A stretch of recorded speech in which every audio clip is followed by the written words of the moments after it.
ফিল্মৰ নতুন ভিডিঅ' আপোনালোকক আকৌ স্বাগতম আশা কৰোঁ আপোনালোক সকলো ভালে আছে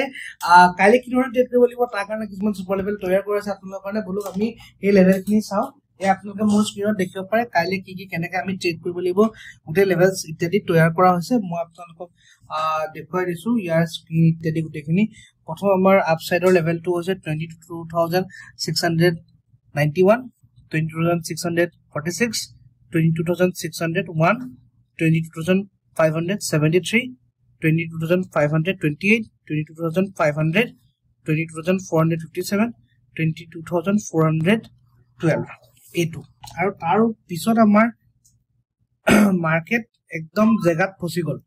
মাৰ্কেট মই মোৰ পইণ্ট অফ ভিউ হৈছে মই কিটা ট্ৰেড কৰিম হিনাখন মই কৈছিলো যত জেগাত ফসি যাব বুলি কৈছিলো একজেক্ট জেগাতে ফসি গল আৰু ইয়াতে সাইডৱেজ হৈ গল মই মাৰ্কেটত কাইলে ট্ৰেড অকল তেতিয়া প্লেন আপ কৰিম যেতিয়া মাৰ্কেটে 22646 ক ব্ৰেক কৰিব ওপৰত নহলে মই ট্ৰেড প্লেন আপ নকৰো আৰু যদি মাৰ্কেটে 22412 ক ব্ৰেক কৰে তেতিয়া মই ডাউন সাইডৰ কাৰণে প্লেন আপ কৰিম আৰু যদি আমি মাৰ্কেটৰ যদি ভিউ যদি চাবলৈ যাও গ্লোবাল মাৰ্কেটৰ ভিউ ইনে মই investing.com তে মই যদি দেখুৱাই দিও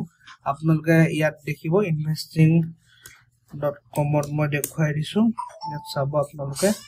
investing.com ত ইয়াত আমাক আমেৰিকান মাৰ্কেটে পজিটিভ দেখুৱাইছে আৰু বাকি গ্লোবাল মাৰ্কেটে ইয়াত কি দেখুৱাইছে আপোনাৰ সব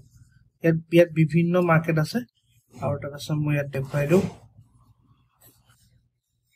world market net to lot slow দেখুৱাইছে লোডিং হৈ গলে দিও গোটেইখিনি মাৰ্কেটত ঠিক আছে গোটেইখিনি মাৰ্কেট আহিব দিও ওভাৰভিউ টো কেনেকুৱা হৈছে বা মাৰ্কেটে ইয়াত যদি আমি চাবলৈ যাও আমেৰিকান মাৰ্কেট ধুনিয়া positive American market US 30 US 500 Dow Jones গোটেইখিনি পজিটিভ দেখুৱাইছে বাট নেসডেক আৰু S&P 500 এটো ভিক্সৰ কথা পাউন নালাগে নেসডেক নেগেটিভ বাকি আমেৰিকানৰ বাকিনি পজিটিভ দেখুৱাইছে ঠিক আছে তাৰ পিছত আমি আৰু চাও বাকি মাৰ্কেটৰ বিষয়ে যদি আমি অলপ চাবলৈ যাও ওয়াৰ্ল্ডত যদি চাবলৈ যাও ওয়াৰ্ল্ডত বেছিভাগ এখন ইয়াতে মেজৰ বস্তুখিনি পাই যাব মেজৰ ইন্ডাইসে যোনখিনি হয় যাৰ ওপৰত গ্লোবাল মাৰ্কেট ডিপেন্ড কৰিব আমেৰিকা প্ৰায় আমাক পজিটিভ দেখুৱাইছে বাকিনি এইখিনি গুটেখিনি আমাক পজিটিভ দেখুৱাইছে বিভিন্ন কান্ট্ৰিজো আছে ওভাৰভিউটো আমি চাই লও ওভাৰভিউটো যদি আমি চাবলৈ যাও আধাখিনি পজিটিভ আধাখিনি নেগেটিভ ওভাৰভিউ চাবলৈ গলে ঠিক আছে ওয়াৰ্ল্ড মাৰ্কেটখন আপোনালোকে যদি অবজাৰ্ভ কৰে ক্লিয়াৰ সো ইয়াত আমি কি কৰিম যেতিয়া লাগে হেতু কাৰণে ওয়াৰ্ল্ড মাৰ্কেটটো মানে আনসাৰ্টেনিটি আছে কোনফালে আমি ডাইৰেকশনটো নলও কি কৰো ক্লিয়াৰ আৰু যদি আমি পটককে যদি বিটকয়েনৰ চাৰ্টটো যদি আমি চাই লও ইয়াত বিটকয়েনৰ চাৰ্টটো যদি চাই লও বিটকয়েনে কি দেখুৱাই আছে বিটকয়েনৰ মোমেন্টাম কি বিটকয়েনো হে একেডখৰ জায়গাতে ঘূৰি ফুৰিছে ঠিক আছে লাষ্ট কেতিয়া পৰা লাষ্ট 2 জুনৰ পৰা একেডখৰ জায়গাতে ঘূৰি ফুৰিছে তাৰ আগতে চাবলৈ গলে আপসাইডৰ মোমেন্টাম এটা আহিলে তাৰ আগত কি কৰিলে বিটকয়েনে একেডখৰ জায়গাতে ঘূৰি ফুৰিছে তেনেকে একেডখৰ জায়গাতে লটকি আছে বুজি পাইছে ন সো আনসাৰ্টেনিটি এটা সিচুৱেচন ক্ৰিয়েট কৰিছে সো মই হেতু কাৰণে নিফটি কাৰণে কাইলে যোনটো মই অলৰেডি আপোনালোকক মই শেয়াৰ কৰিলো মই অকল তেতিয়া হে ট্ৰেড কৰিম তেতিয়া আপসাইডৰ